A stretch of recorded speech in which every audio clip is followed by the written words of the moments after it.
ഒരു ഡയറക്ടർ എന്നെ പ്രൊമോഷൻ വിളിച്ചു കഴിഞ്ഞാൽ 5 പൈസ വാങ്ങൂല. നെക്സ്റ്റ് സാറിന്റെ സിനിമയിൽ നല്ലൊരു ക്യാരക്ടർ കിട്ടാറുണ്ടോ അങ്ങനെ? ഒലക്ക കിട്ടാറുണ്ട്. ഏത് ടൈപ്പ് കണ്ടന്റിനോടാ കൂടുതൽ ഇഷ്ടം? എനിക്ക് ഇമോഷൻ കണ്ടന്റ് ഭയങ്കര 28 വർഷത്തെ എന്റെ കാത്തിരിപ്പാണ്. പിന്നെ ആ സീനിൽ അഭിനയിച്ച ഒരു വില്ലല്ലേ നമ്മളെ ആ സിനിമയിലെ പുള്ളിക്കാരൻ വന്ന് കമന്റ് ചെയ്തിട്ടുണ്ട്.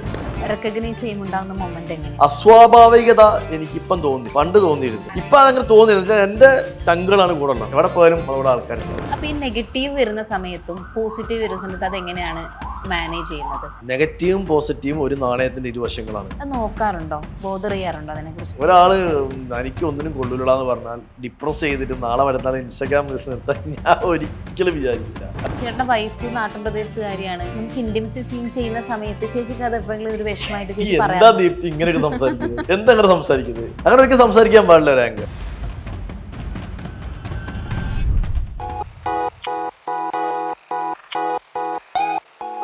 ചേട്ടന്റെ വൈഫ് ഒരു നാട്ടിൻ പ്രദേശത്തുകാരിയാണ്. നിങ്ങൾ തമ്മിൽ എല്ലാ കാര്യങ്ങളും ഡിസ്കസ് ചെയ്യുന്ന ഒരാളാണ്. പക്ഷെ എങ്കിലും നമുക്ക് ഇന്റിമസി സീൻ ചെയ്യുന്ന സമയത്ത് ചേച്ചിക്ക് അത് എപ്പോഴെങ്കിലും ഒരു വിഷമമായിട്ട് ചേച്ചി എന്താ പറയാം? ദീപ്തി ഇങ്ങനെയൊക്കെ സംസാരിക്കുന്നത്? എന്തില് എന്താ അങ്ങനെ സംസാരിക്കുന്നത്? അങ്ങനെ ഒരിക്കലും സംസാരിക്കാൻ പാടില്ല ഒരു ആങ്കർ. ഞാൻ പറഞ്ഞാല് മോഹൻലാൽ ഇന്റിമസി സീൻ ചെയ്യുന്നത് തന്മാത്രയില് മോഹൻലാലിന്റെ ഭാര്യ സുചിത്ര ചേച്ചി മോഹൻലാലിന് ചീത്ത പറയുന്നുണ്ടോ? എന്താ അത് ആക്ടിംഗ് അല്ലേ അവിടെ? അല്ല ചേട്ടാ, ഞാൻ അത് ഒരു നെഗറ്റീവ് ഞാൻ പറഞ്ഞത് അതൊരു ആക്ടിംഗ് അല്ലേ? മമ്മൂക്ക് ചെയ്യുന്നു, ചാക്കോച്ചി ചെയ്യുന്നു, ടൊവിനോ തോമസ് എത്ര സിനിമകളിൽ ലിപ് ലോക്ക് ചെയ്തിട്ടുണ്ട് ഇല്ലേ? അവിടെ പ്രശ്നം വരുന്നുണ്ടോ? എന്തുകൊണ്ട് ദാസേട്ടൻ കോഴിക്കോട് ഒരു ആക്ടർ എന്ന നിലയിൽ, ഞാൻ അങ്ങനല്ല, ദാസേട്ടൻ കോഴിക്കോട് ഒരു ആക്ടർ എന്ന നിലയിൽ എന്റെ അഗേൻസ്റ്റ് വരുന്ന ആക്ടേഴ്സ് ആരും ആയിക്കോട്ടെ, എനിബഡി ഡയറക്ടർ പറഞ്ഞ് ഞാൻ ചെയ്യുന്നു, അതിനെന്താ തെറ്റെന്താ? അതൊരു അഭിനയമാണ്, അഭിനയം മാത്രം. അവിടെ ഫാമിലിയാണ്. അല്ല അയ്യോ, ഞാനത് അല്ല, ഞാൻ അങ്ങനെ പറഞ്ഞല്ല. ഞാൻ പറഞ്ഞത് ടൊവിനോ തോമസ് ലിപ് ലോക്ക് ചെയ്തിട്ടില്ല, തീവണ്ടി ചെയ്തിട്ടില്ല സിനിമയിൽ. ടൊവിനോ തോമസിന്റെ ഫാമിലി വിഷയം വന്നിട്ടോ, പൊട്ടിത്തെറിച്ചോ? എന്റെ ഹസ്ബൻഡ് ലിപ് ലോക്ക് ചെയ്തുകൊണ്ട് ഞാൻ അങ്ങനെ പറഞ്ഞോ? എന്താണ്? അതന്നെയാണ് അവിടെ അഭിനയം, ഇവിടെ അഭിനയം. ഞാൻ സിനിമയിൽ അഭിനയിക്കുന്ന ആളാണ്, ആക്ടറാണ്. എന്നോട് ഡയറക്ടർ എന്ത് ചെയ്യാൻ പറഞ്ഞു അവിടെ ചെയ്തു കൊടുക്കുക മാക്സിമം. അത് ഞാൻ ചെയ്യുന്നുണ്ട്. അത് രേണുസുതി എന്നുള്ള മാത്രല്ല, എനിബഡി ഏത് ദീപ്തി എന്റെ കൂടെ അഭിനയിക്കുകയാണെങ്കിൽ ഞാൻ ദീപ്തിനെ അഭിനയിക്കും. കുഴപ്പമുണ്ടോ? ഒന്നുമില്ല. അല്ല, ഞാനത് ചേട്ടനൊരു നെഗറ്റീവ് എന്നുള്ള സെൻസിലല്ല. മീൻസ് അത് പറയാനുള്ള റീസൺ എന്ന് വെച്ചാൽ, ഒരു നാട്ടുപ്രദേശത്തുള്ള ഒരാൾക്ക് മേ ബി ഉള്ള ചിന്താഗതിയും നമ്മുടെ ടൗണിൽ നല്ല കുറച്ച് മീഡിയ റിലേറ്റഡ് ആയിട്ട് ജീവിക്കുന്ന ആൾക്കാർക്കുള്ള ചിന്താഗതി മേ ബി രണ്ടായിരിക്കും. അപ്പൊ അത് എന്റെ വൈഫ് നല്ലൊരു നാട്ടുമ്പുറത്തുകാരിയാണ്. അതെ, അപ്പൊ അത് നാട്ടുമ്പുറത്തുകാരിയാണെന്ന് എനിക്കറിയാം. എന്റെ വൈഫ് എത്രയോ മെസ്സേജുകൾ എന്റെ വൈഫ് കാണാറുണ്ട്. എന്റെ ഇൻസ്റ്റാഗ്രാം അക്കൗണ്ട് എന്റെ മെസ്സേജ് എന്റെ വൈഫ് ഹാൻഡിൽ ചെയ്യാറുണ്ട്, ഫേസ്ബുക്ക് എന്റെ വൈഫ് ഹാൻഡിൽ ചെയ്യാൻ കാണാറുണ്ട്. എനിക്ക് എത്ര ആൾക്കാർ മെസ്സേജ് അയക്കാറുണ്ട്, ചേട്ടന്റെ കൂടെ അഭിനയിക്കാൻ എനിക്ക് താല്പര്യമുണ്ട്, ഇപ്പോഴും എന്റെ ഫോണിൽ മെസ്സേജ് കിടക്കാറുണ്ട് ഇല്ലേ?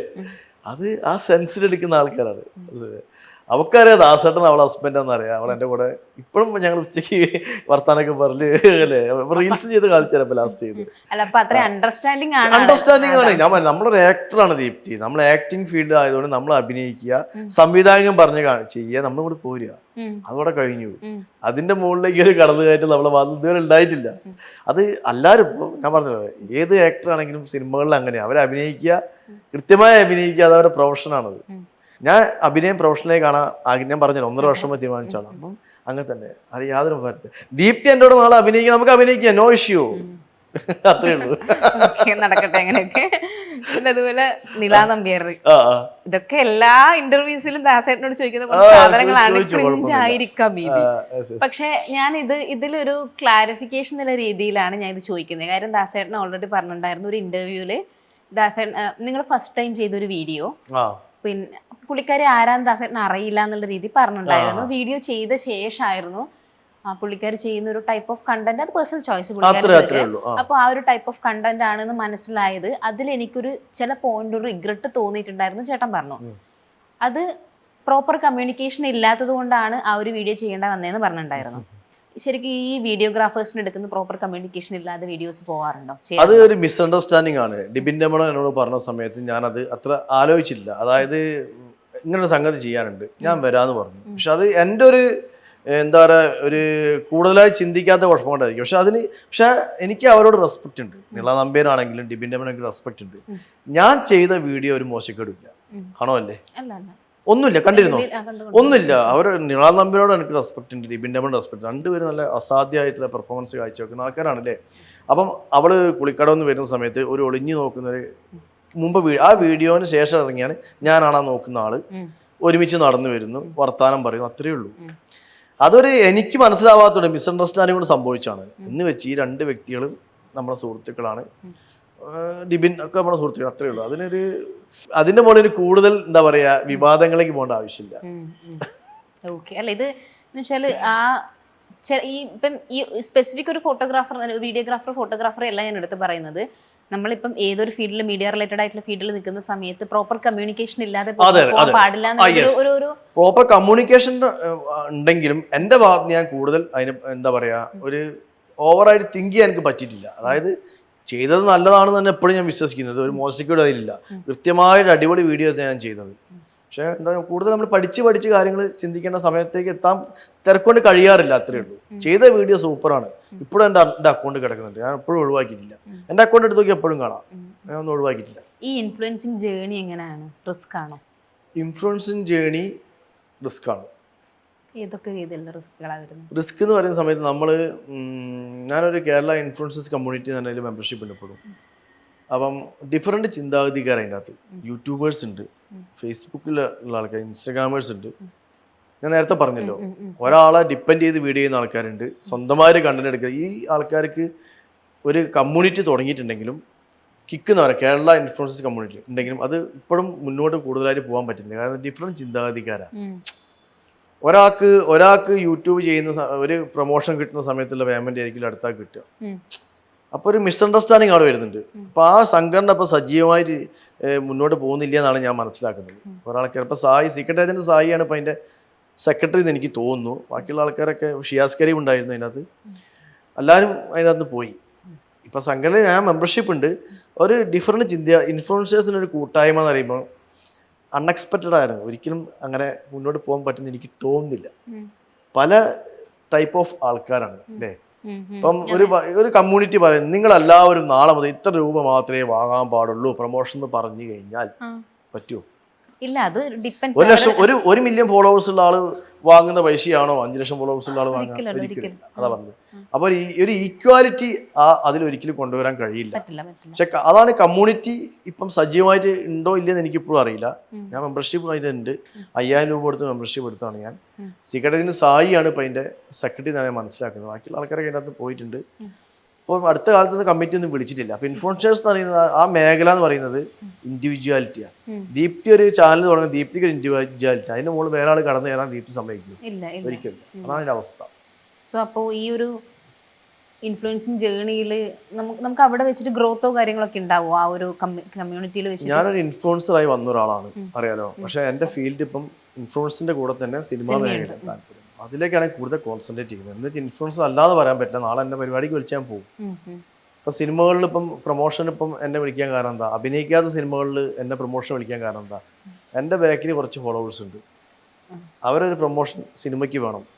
സിനിമയിൽ അഭിനയിച്ചിട്ടുണ്ടെങ്കിൽ സ്വാഭാവികം വിളിക്കും. അഭിനയിക്കാതെ വിളിക്കാൻ കാരണം എന്താ? എൻ്റെ ഒരു സോഷ്യൽ മീഡിയ ബാക്ക്ഗ്രൗണ്ട് എന്നെ വിളിക്കുന്നത്. ഞാൻ പോകാറുണ്ട് അങ്ങനെ. പക്ഷെ എൻ്റെ താല്പര്യം എന്താ? ഞാൻ അഭിനയിച്ച സിനിമയ്ക്ക് പ്രൊമോഷൻ ചെയ്യുന്നതിന് സുഖം അതിന് കിട്ടൂല. ഈ സിനിമയിലെ അവസരങ്ങൾക്ക് വേണ്ടിയിട്ട് അങ്ങോട്ട് അപ്രോച്ച് ചെയ്യാറുണ്ട്? തീർച്ചയായും 100%. കാരണം എന്ന് വെച്ചാൽ എന്നെ സംബന്ധിച്ച് എന്നെ ഇങ്ങോട്ട് വന്ന് വിളിക്കുന്ന വളരെ കുറവാണ്. വിളിക്കാറുണ്ട് കുറവ്. പക്ഷെ വലിയ ഡയറക്ടേഴ്സിൻ്റെയും വലിയ ആക്ടേഴ്സിൻ്റെ സിനിമ ഞാൻ അങ്ങോട്ട് കോൺടാക്ട് ചെയ്യാറുണ്ട്. കോൺടാക്ട് ചെയ്തതിന് 50-50 ചിലപ്പോൾ കിട്ടും, കിട്ടായിരിക്കും. ഇപ്പം ചില പോയിന്റിൽ ഒരു ഡിപ്രസ്ഡ് ആയിട്ട് ഇരിക്കാറുണ്ടായിരിക്കില്ലേ? മേ ബി നമ്മൾ ആഗ്രഹിച്ച ലെവലിൽ എത്താൻ പറ്റുന്നില്ല എന്നുള്ളൊരു മൊമെന്റ്, അങ്ങനെ എന്തെങ്കിലും? ഒരിക്കലും ദീപ്തി, ഞാൻ പറഞ്ഞില്ല, ഞാനൊരു ഇലക്ട്രിസിറ്റി ബോർഡ് ഉദ്യോഗസ്ഥനാണ്, ഗവൺമെന്റ് ഉദ്യോഗസ്ഥനാണ്, ഒരു ഗസറ്റഡ് ഉദ്യോഗസ്ഥനാണ്.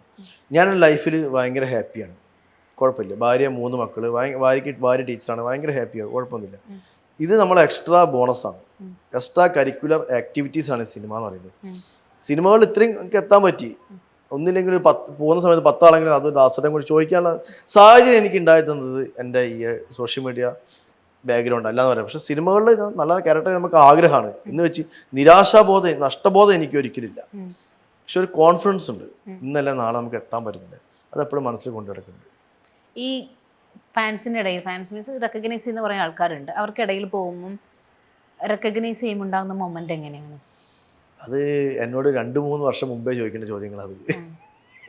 എന്തിപ്പോ എന്നുവെച്ചാൽ അന്ന് സമയത്ത് നമ്മള് ഒന്നുകൂടി അറിയപ്പെടുന്ന സമയത്ത് 10 ആളടുത്ത് പോകുന്ന സമയത്ത് നമ്മളെടുത്ത് ഫോട്ടോ എടുക്കുമ്പോൾ നമുക്ക് ഹാപ്പിയാണ് അല്ലേ. ഇപ്പം എന്താ പറഞ്ഞാല് നമ്മള് സോഷ്യലാണ്. ഇവിടെ പോയി എൻ്റെ കൂടെ കുറച്ച് ആൾക്കാർ ഇഷ്ടപ്പെടുന്ന ആൾക്കാരുണ്ട്. അപ്പം അതേ പണ്ടെന്നെ ഇഷ്ടപ്പെടുന്നത് ആൾക്കാരെന്നെ എപ്പോഴും നല്ല രീതിയിൽ ഇഷ്ടപ്പെടുന്നു. അതിലൊരു അസ്വാഭാവികത എനിക്കിപ്പം തോന്നുന്നില്ല. പണ്ട് തോന്നിയിരുന്നു, ആടാ 10 ആളാ ഇപ്പൊ അതങ്ങനെ തോന്നിയത്. എൻ്റെ ചങ്കുകളാണ് കൂടെ ഉള്ളത്. എവിടെ പോയാലും നമ്മളവിടെ ആൾക്കാരുണ്ടാവും. ആ വിശ്വാസമാണ്. അന്ന് അസ്വാഭാവികതയായിരുന്നു അല്ലേ. ഇപ്പൊ അങ്ങനെ ഇല്ല. എല്ലാവരും നമ്മുടെ സുഹൃത്തുക്കളാണ്. വർത്താനം പറയാറുണ്ട്, ചോദിക്കാറുണ്ട്. അപ്പോൾ ഇപ്പം ഓൾറെഡി പറഞ്ഞു ഇൻഫ്ലുവൻസിങ് സമയത്ത് കുറെ ഫ്രണ്ട്സും കാര്യങ്ങളൊക്കെ ഉണ്ടായിട്ടുണ്ടാവും. ആൻഡ് ചേട്ടൻ ചെയ്യുന്ന വീഡിയോസ് എന്ന് വെച്ചാൽ നെഗറ്റിവിറ്റിയും മീൻസ് നെഗറ്റീവ് പബ്ലിസിറ്റി രീതിയിലും പോസിറ്റീവായിട്ടും റെസ്പോണ്ട് ചെയ്യുന്ന ആൾക്കാരുണ്ടാവും. അപ്പോൾ ഈ നെഗറ്റീവ് വരുന്ന സമയത്തും പോസിറ്റീവ് വരുന്ന സമയത്ത് അതെങ്ങനെയാണ് മാനേജ് ചെയ്യുന്നത്?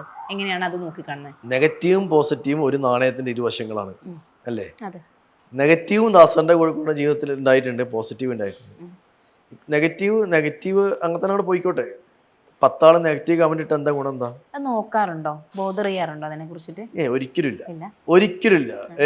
ഒരാള് എനിക്ക് ഒന്നിനും കൊള്ളൂലെന്ന് പറഞ്ഞാൽ ഡിപ്രസ് ചെയ്തിട്ട് നാളെ വരുന്ന ഇൻസ്റ്റാഗ്രാം റീൽസ് നിർത്താൻ ഞാൻ ഒരിക്കലും വിചാരിക്കില്ല. അങ്ങനെ വിചാരിക്കുന്ന, അങ്ങനെ ഡിപ്രസ് ആവുന്ന ആൾക്കാർ എന്നെ വിളിക്കാറുണ്ട്. ദാസേട്ടാ നിങ്ങളൊന്ന് എനിക്കൊന്ന് ഉപദേശിക്കാൻ പറ്റും, എന്നൊന്ന് ഇത്ര ആൾക്കാർ വിളിക്കാം. സ്ത്രീകളും പുരുഷന്മാരും എന്നെ വിളിക്കാറുണ്ട്. അപ്പോൾ ഞാൻ പറയും, മോളെ അല്ല മോനെ, ഇങ്ങനെ നമ്മളൊരു നെഗറ്റീവ് കമൻറ്റ് വന്ന് നാളെ വന്ന് റീൽസ് കൊണ്ട് സ്റ്റോപ്പാക്കുക, ചിന്തിക്കാൻ പാടില്ല. ഞാൻ അത്രയും മോട്ടിവേഷൻ കൊടുത്തിട്ടുണ്ട്. എൻ്റെ ലൈഫിൽ അതൊരു വിഷയമില്ല. നെഗറ്റീവ് ഇട്ട് കഴിഞ്ഞാൽ നാളെ മറ്റന്നാൾ ഒക്കെ പൂട്ടിക്കെട്ടി പോവുക. എന്തിന് നമ്മളെ ജീവിതം നമ്മളല്ലേ തീരുമാനിക്കില്ല ദീപ്തി അല്ലേ. അത്രേ ഉള്ളൂ. ഇപ്പോൾ ഒരു ദിവസം ചേട്ടൻ ഈ സോഷ്യൽ മീഡിയ കണ്ടന്റിന് വേണ്ടി എത്ര ടൈം സ്പെൻഡ് ചെയ്യും? കുറവാണ് ഇപ്പം. ജോലി സംബന്ധമായ തിരക്കായതുകൊണ്ട് കുറവാണ്. ഞായറാഴ്ച രണ്ടാം ശനിയാഴ്ച കണ്ടന്റ് ഞാൻ എഴുതും. ഇങ്ങനെ ഒരു 2-3 കണ്ടന്റ് ഒരു ദിവസം എടുക്കും. അപ്പം എൻ്റെ കൂടെ ടീംസ് ഉണ്ട്, ക്യാമറമാൻ ഉണ്ട്, എഡിറ്റേഴ്സ് ഉണ്ട്, അഭിനയിക്കാനുള്ള പിള്ളേരുണ്ട്, ആക്ട്രസ് ഉണ്ട്, ആക്ടേഴ്സ് ഉണ്ട്, എല്ലാവരും ഉണ്ട്. ഇപ്പം സ്ട്രെസ് ആവാറുണ്ടോ? കാര്യം എന്ന് വെച്ചാൽ ഞാനത് ചോദിക്കാനുള്ള കാര്യം, ഞാനും ഇതുപോലെ പ്രൊഫഷൻ ഹാൻഡിൽ ചെയ്യുന്ന ഒരാളാണ്. അപ്പോൾ നമുക്ക് ഒന്ന് പ്രൊഫഷണലിസം ഒരു സൈഡിൽ കീപ്പ് ചെയ്യണമെന്ന് വെച്ചാൽ നമ്മൾ ഇത്ര ടൈം ഒരു പീരീഡ് ഉണ്ട്, ഇത്ര 9 to 8 or 9 to 7 അങ്ങനെ വർക്കിംഗ് ടൈം ഉണ്ടാകും. ആ സമയത്ത് നമുക്ക് ബാക്കിയുള്ള കാര്യങ്ങൾ മാനേജ് ചെയ്യാൻ പറ്റില്ല. വർക്ക് മാത്രം ശ്രദ്ധിക്കണം. അതിനുശേഷം ഫാമിലി ഉണ്ട്, ഫാമിലീൻ്റെ കൂടെ സ്പെൻഡ് ചെയ്യണം. പിന്നെ ഈ വീക്കെൻഡ്സ് വരുമ്പം ഈ പറഞ്ഞ പോലെ ഫാമിലിനെയും കൊണ്ട് മേ ബി ഔട്ടിങ് പോകേണ്ടി വരും. ഈ ഇൻ്റർവ്യൂസ്, റീൽസ്, ഇതൊക്കെ വരുമ്പോൾ സ്ട്രെസ് ആവാറുണ്ടോ? 100% ഉണ്ടല്ലേ. എങ്ങനെയാണ് അത്? Officially stress ആവാറുണ്ട്. ഫാമിലി ഇപ്പം എൻ്റെ വൈഫ് മക്കളെന്ന് പറയാൻ ഒരുമിച്ചപ്പോൾ ടൂർ വരെ കുറേ ആയിരുന്നു. വൈഫ് അവളെ സ്കൂളിൽ നിന്ന് കുട്ടികളെയും കൂടി ടൂർ പോയിട്ടുണ്ട്. മകളെ സ്കൂളിൽ നിന്ന് പോയിട്ടുണ്ട്, മകൻ പോയിട്ടുണ്ട്, ഒക്കെ പോയിട്ടുണ്ട്. പക്ഷെ ഒരുമിച്ച് ഞങ്ങൾ പോയിട്ട് പറയായി കഴിയാറില്ല. അതൊരു യാഥാർത്ഥ്യമാണത്. എന്നുവെച്ചാൽ തിരക്കാർ തീരെ കഴിയാറില്ല. എന്നാലും എൻ്റെ കൂടെ എൻ്റെ ഭാര്യ മക്കളും ഇപ്പോഴും നിൽക്കുന്ന കാര്യം എന്താ കാര്യം? സ്നേഹം കൊണ്ടാ, വേറെ ഒന്നും കൊണ്ടല്ല. അല്ല, ആ ഒരു സ്ട്രെസ് മാനേജ് ചെയ്യുന്നത് ഭയങ്കര റിസ്ക്കാണ്. മേ ബി അത് കേൾക്കുന്ന ആൾക്കാർക്ക് മനസ്സിലാവില്ല എന്താണ് സ്ട്രെസ് എന്ന്. മേ ബി പറഞ്ഞാൽ മനസ്സിലാവില്ല. ദീപ്തി പറഞ്ഞ പോലെ തന്നെ ജോലി, KSEB ഉദ്യോഗസ്ഥ, അവിടുത്തെ കാര്യങ്ങള്, ഫാമിലി, എൻ്റെ സിനിമ പ്രൊഫഷൻ കാര്യങ്ങളൊക്കെ ഹാൻഡിൽ ചെയ്യാൻ വലിയ ബുദ്ധിമുട്ടാണ്. പക്ഷെ ഇതുവരെ എനിക്ക് മാനേജറൊന്നും ഇല്ല കേട്ടോ, ഒറ്റയ്ക്ക് തന്നെ കഴിയാൻ. വൈഫ് സഹായിക്കും, അങ്ങനെ തന്നെ. അത് ഓവർകം ചെയ്യുന്നുണ്ടല്ലോ, എന്നിട്ട് ചെയ്തുകൊണ്ടിരിക്കുന്നു. അല്ല, എനിക്കിത് ഭയങ്കര കൺഫ്യൂഷനാണ്. ഞാനിങ്ങനെ വിചാരിക്കും ഇത്രയും സാധനങ്ങളൊക്കെ എങ്ങനെ മാനേജ് ചെയ്യുന്നത് അല്ലേ. ഭയങ്കര ബുദ്ധിമുട്ടാണ്, റിസ്ക്കാണ്, ഭയങ്കര റിസ്ക്കാണ്. ഓക്കെ. അതുപോലെ തന്നെ ഈ ഇൻഫ്ലുവൻസ് ജേണിയിൽ ഒരു ബ്യൂട്ടിഫുൾ ആയിട്ടുള്ള മൊമെന്റ് ഉണ്ടാവുമല്ലോ. ഞാൻ മേ ബി ചെയ്ത എന്തെങ്കിലും റീൽസ് ആവാം, അതല്ലെങ്കിൽ റീൽസിന്റെ ബേസിൽ ആൾക്കാർ വന്ന് പറഞ്ഞ ചില കാര്യങ്ങൾ ഉണ്ടാവും. അങ്ങനെയുള്ള മൊമെന്റ് എന്തെങ്കിലും ഉണ്ടോ? ഉണ്ട്. ഞാൻ പറഞ്ഞല്ലോ, ഞാനൊരു അങ്ങനെ വന്ന ഒരാളാണ്. നല്ല കണ്ടന്റുകൾ ചെയ്യുന്നുണ്ട്, അതുപോലെ തന്നെ സിനിമകളിലെ സീനുകൾ ചെയ്യുന്നുണ്ട്. അപ്പം ദിലീപേട്ടൻ്റെ വാളയാർ പരമശിവൻ തന്നെ ഒരു റീലുണ്ട്, കണ്ടിരുന്നു. അത് കോഴിക്കോട് വലിയങ്ങാടിന്ന് ഷൂട്ട് ചെയ്തതാണ്. അത് ഭയങ്കര റിസ്ക് എടുത്ത് ചെയ്ത സാധനമാണ്. അത് എന്നോട് ദിലീപേട്ടൻ പറഞ്ഞിരുന്നു. ആ ഷൂട്ടിങ് നന്നായിട്ടുണ്ട്. അതൊക്കെ നമുക്ക് ലൈഫിൽ ഒരിക്കലും മറക്കാൻ പറ്റാത്ത കാര്യമാണ്, ചില കാര്യങ്ങൾ ചെയ്യുന്ന സമയത്ത്. അതുപോലെ തന്നെ റോളക്സ് ചെയ്തിട്ടുണ്ട് 2 വർഷം മുമ്പ്. അങ്ങനെ ചില കാര്യങ്ങളൊക്കെ. അപ്പം എൻ്റെ കൂടെ കുറേ ടീമുകളുണ്ട് പറയുന്നത്. ദാസേട്ടൻ കൊടുക്കുന്ന വ്യക്തിൻ്റെ ഒറ്റയ്ക്കുള്ള ഒരു വിജയം അല്ലാന്ന് വിശ്വസിക്കുന്ന ആളെയാണ്. ഫ്രണ്ട്സ് ഉണ്ട്, ദാസേട്ടൻ അതിങ്ങനെ ചെയ്താൽ നന്നാവും, അങ്ങനെ പറയുന്ന ആൾക്കാരുണ്ട്. കുറേ സുഹൃത്ത് വലയങ്ങൾ എനിക്കുണ്ട്. ഇവരെല്ലാവരും കൂടി സപ്പോർട്ടോട് മാത്രമാണ് ഞാൻ അവിടെ എത്തിയത്. അല്ലാതെ എൻ്റെ ഒരു ഇൻഡിവിജ്വാലിറ്റി ഒന്നുമല്ല. അങ്ങനെ കുറേ ഘടകങ്ങൾ എൻ്റെ മനസ്സിൽ. ഇപ്പം നമ്മൾ ചെയ്ത റീൽസൊക്കെ നല്ല പറയും ആൾക്കാർ, നല്ല അല്ലാത്ത പറയും, മോശമാണ് മോശം പറയും. റൊമാൻറ്റിക് റീലിൻ്റെ സമയത്ത് അതിങ്ങനെ ശരിയില്ല. അപ്പോൾ ചില ആൾ പറയും ആക്ട്രസ് പോരാ. ഞാൻ പറഞ്ഞു എൻ്റെ പൊന്നു സുഹൃത്തെ, ഒരു ആക്ട്രസിൻ്റെ സൗന്ദര്യം അതുപോലെ തന്നെ ഫോളോവേഴ്സ് നോക്കിയല്ല ഞാൻ സെലക്ട് ചെയ്യണം. ചിന്തിച്ചിട്ടുണ്ടോ? എൻ്റെ കൂടെ അഭിനയിക്കുന്ന ആക്ട്രസുകളൊക്കെ 100K മോള് ഫോളോവേഴ്സ് വേണമെന്ന് ഞാൻ ഒരിക്കലും ആഗ്രഹിക്കാറില്ല. അഭിനയം മാത്രം നമ്മളെ പ്രധാനം, സൗന്ദര്യം പ്രധാന വിഷയമല്ല, അഭിനയം മാത്രമാണ്. എൻ്റെ കൂടെ അഭിനയിച്ച സ്ത്രീകളെ എടുത്ത് നോക്കിയാൽ ദീപ്തിക്ക് മനസ്സിലാക്കാൻ പറ്റും. ഒരു 100K ഫോണിലുള്ള 1-2 ആൾക്കാർ മാത്രമേ ഉള്ളൂ. അഭിനയം മാത്രം നമുക്ക് പ്രധാനം. അതിനാണ് ഒരു മുൻതൂക്കം കൊടുക്കുന്നത്. രേണുസുതി, ശ്രീലക്ഷ്മി, ജസ്ന സലീം ഇതുപോലത്തെ ആൾക്കാരൊക്കെ എൻ്റെ കൂടെ റീൽസ് ചെയ്ത് നല്ലൊരു ആക്ടേഴ്സാണ്. പിന്നെ രേണുസുതി നല്ല രീതിയിൽ അഭിനയിച്ചാണ്. ശ്രീലക്ഷ്മി നല്ല രീതിയിൽ അഭിനയിച്ച കുട്ടി എൻ്റെ കൂടെ വന്ന ആളാണ് ശ്രീലക്ഷ്മി. ഞാൻ അവളെ റീൽസ് കൂടെ കൊണ്ടുവന്നത്. ഇപ്പം അത്യാവശ്യം ഫേമസ് ആയി നിൽക്കുന്നുണ്ട്. ജസ്ന സലീം കോഴിക്കോട്, അങ്ങനെ ഒരുവിധ ആൾക്കാരൊക്കെ കൊണ്ടുവരാൻ എനിക്ക് പറ്റി. വലിയ സന്തോഷം. എന്ന് വെച്ച് ഒരു ആക്ട്രസിനോട് ദാസനം കൂടി ഒരിക്കലും 4, 5, 6 റീൽസ് എടുക്കാറില്ല. ഏറി വന്ന് 1, 2 റീൽസ് അത്രേ ഉള്ളൂ. ഒരാളെ ഡിപ്പെൻഡ് ആയി ഒരിക്കലും മാറാറില്ല. 2 റീൽസ് എടുക്കും, ഓക്കെ, അത്രേ ഉള്ളൂ. പിന്നെ ഒരു 4, 5 മാസം റീൽസ് കൂടി എടുക്കാൻ ഗ്യാപ്പ് ഇട്ടിട്ട്. അല്ലാതെ ഒരു ആക്ട്രസിന് കൂടെ സ്ഥിരമായി റീൽസ് എടുക്കുന്ന ആരും കണ്ടിട്ടുണ്ടോ? ആരും കണ്ടില്ല. അത് പോസിറ്റീവ് ഉണ്ട്, ഗുണമുണ്ട്. നമ്മൾ കൂടുതൽ അഡിക്റ്റഡ് അല്ല ആരുമായിട്ട്. അതുപോലെ ദാസേട്ടൻ ഇപ്പം റീൽസ് ചെയ്യുന്ന സമയത്ത് ഏത് ടൈപ്പ് കണ്ടന്റിനോടാണ് കൂടുതൽ ഇഷ്ടം? എങ്ങനത്തെ കണ്ടന്റ് ചെയ്യാൻ ഇഷ്ടം? എനിക്ക് ഇമോഷൻ കണ്ടന്റിന് ഭയങ്കര താല്പര്യം. ഇമോഷൻ കണ്ടന്റുകൾ.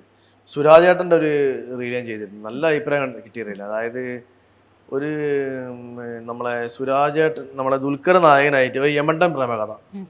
അത് സുരാജേട്ടൻ്റെ മകള് മരിച്ചിറക്കുന്ന സമയത്ത് സുരാജേട്ടൻ വരുന്ന സീനൊക്കെ ഉണ്ട്. അത് ഞാൻ റീക്രിയേഷൻ ചെയ്തിരുന്നു അവിടെ. നല്ല അഭിപ്രായം. സുരാജേട്ടൻ ഉൾപ്പെടെയുള്ള ആൾക്കാർ നല്ല അഭിപ്രായം പറഞ്ഞാണ്.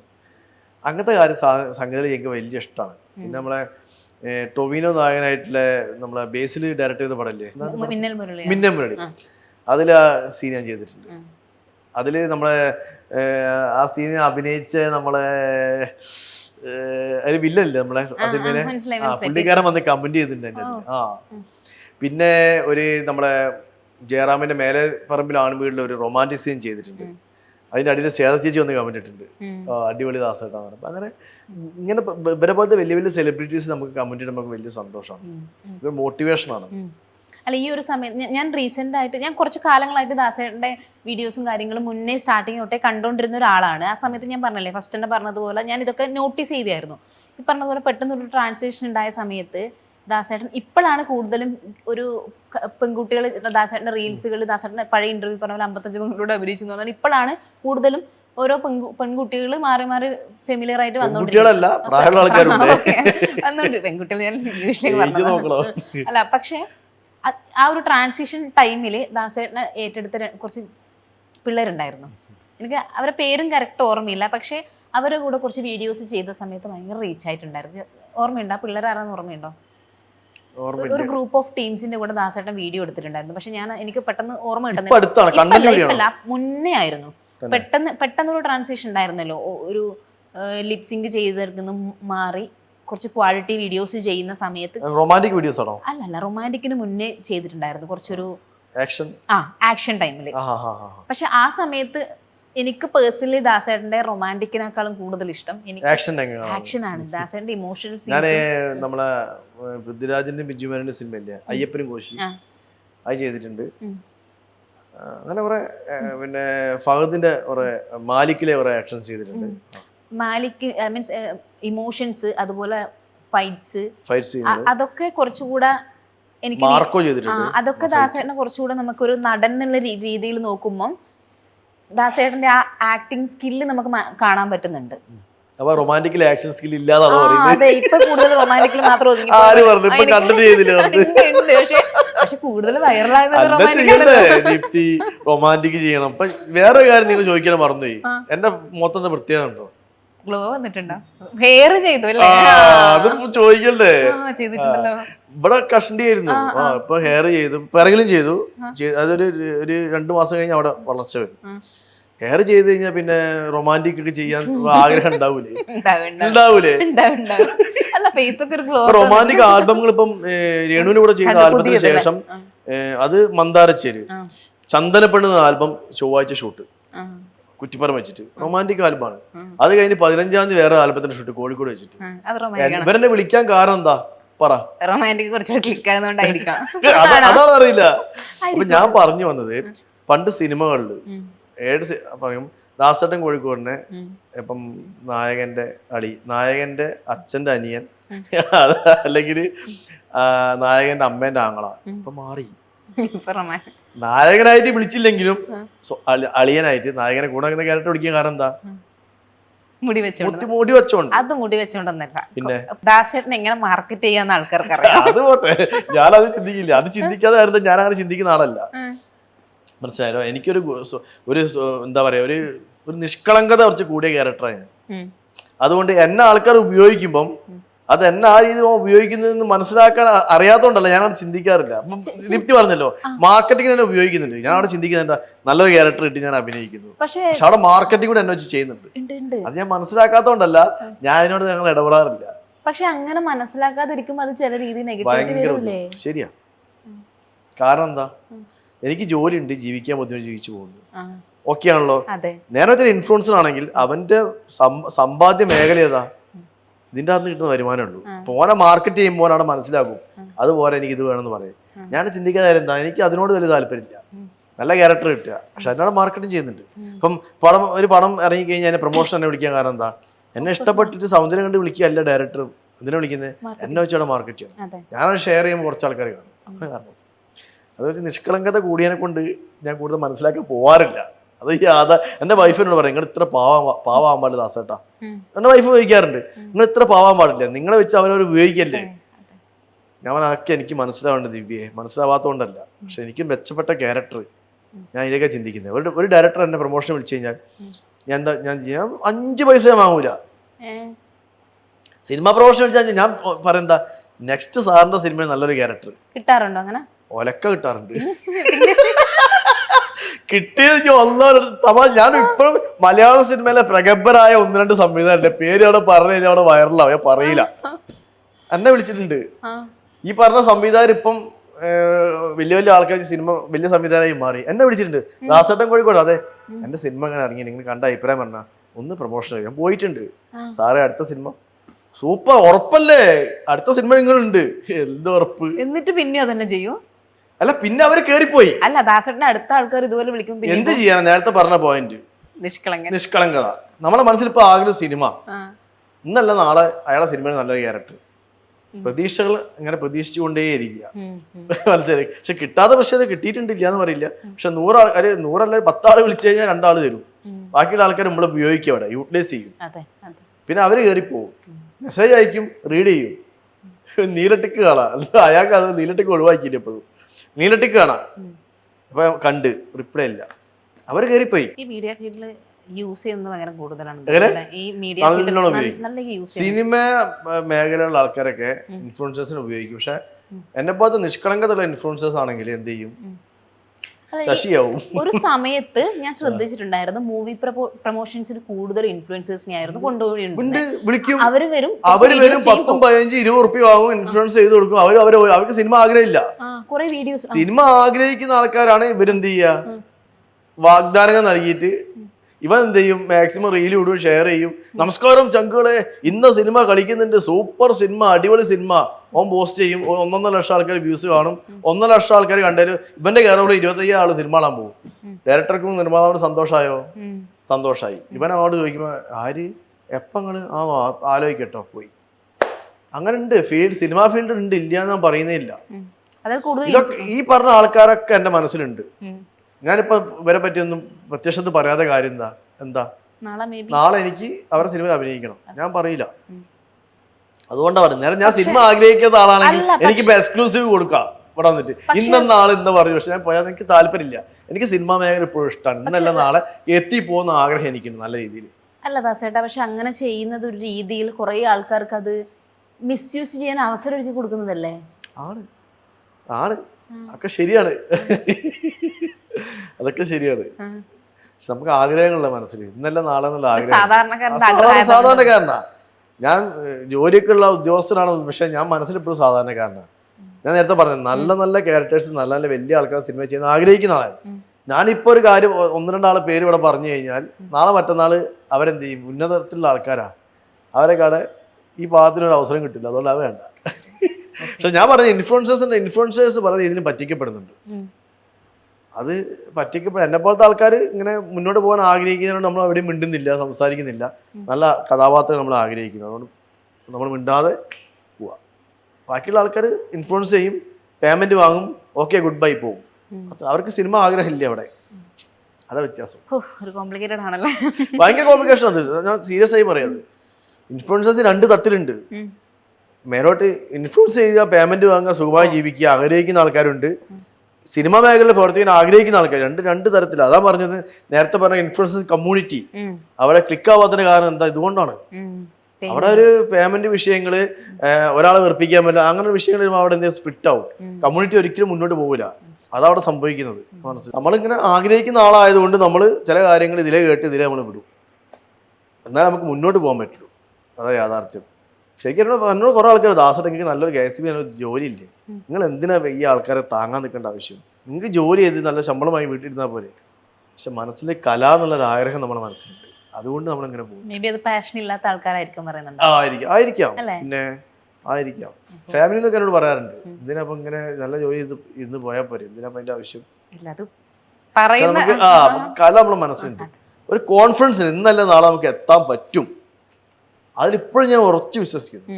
അല്ല, അതിനുള്ള ഇപ്പം കുറച്ച് വർഷങ്ങൾക്ക് മുന്നേ ഇത് ആഗ്രഹിച്ച ഒരാൾ ഇപ്പൊ 5 വർഷത്തിന് ശേഷം എന്നെ ഇതിനു മുമ്പ് കുറെ ഇന്റർവ്യൂ നടത്തിയ സമയത്ത് ഒരു ആങ്കർ ഇൻട്രൊഡ്യൂസ് ചെയ്ത് എന്താ അറിയോ, ഇൻട്രഡക്ഷൻ നൽകി എന്താ അറിയോ, 2019 സോഷ്യൽ മീഡിയയിൽ വന്ന ദാസേട്ടൻ കോഴിക്കോട് ഇപ്പോഴും ആ ലെവല് കീപ്പ് ചെയ്ത് പോകുന്നുവെങ്കിൽ അദ്ദേഹത്തിന് ഇഷ്ടപ്പെടുന്ന ആൾക്കാർ ഇവിടെ ഉണ്ടെന്നാ. പല ആൾക്കാരും വന്നും പോക്കെ സംഭവിക്കാറുണ്ട്.